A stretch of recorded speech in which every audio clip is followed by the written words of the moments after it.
வாழ்த்துக்களையும் நன்றியும் தெரிவித்துக் கொள்கிறோம். தேவன் நம்மை ஆசீர்வதிப்பாராக. என்னுடைய பெயர் கிறிஸ்டோபர். அந்தமான் நிக்கோபார் தீவுகளிலிருந்து சகோதரி சபையின் மூலமாக ஆண்டல் பஸ்திங்கிற இடத்துல கர்த்தருடைய ஊழியத்தை செய்து வருகிறோம்.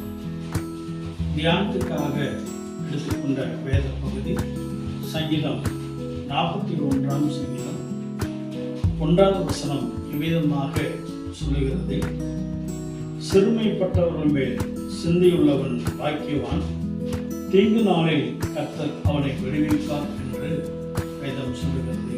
அன்பான தேவனுடைய பிள்ளைகளே, ஏழைகள், கொடுக்கப்பட்டவர்களை, எளியவர்களை விசாரித்து அவருடைய கஷ்டங்களுக்கு உதவி செய்கிறவர்கள் கருணையுள்ளவர்கள் என்று இதற்கு விளக்கம் சொல்லலாம். அப்படிப்பட்டவர்களுக்கு உதவி செய்கிறவர்களுக்கு கர்த்தர் அவர்களுக்கு தீங்கு நாளிலே அவர்களை விடுவிப்பார் என்று வேதம் சொல்லுகிறது. தேவன் நம்மை ஆசீர்வதிப்பார்.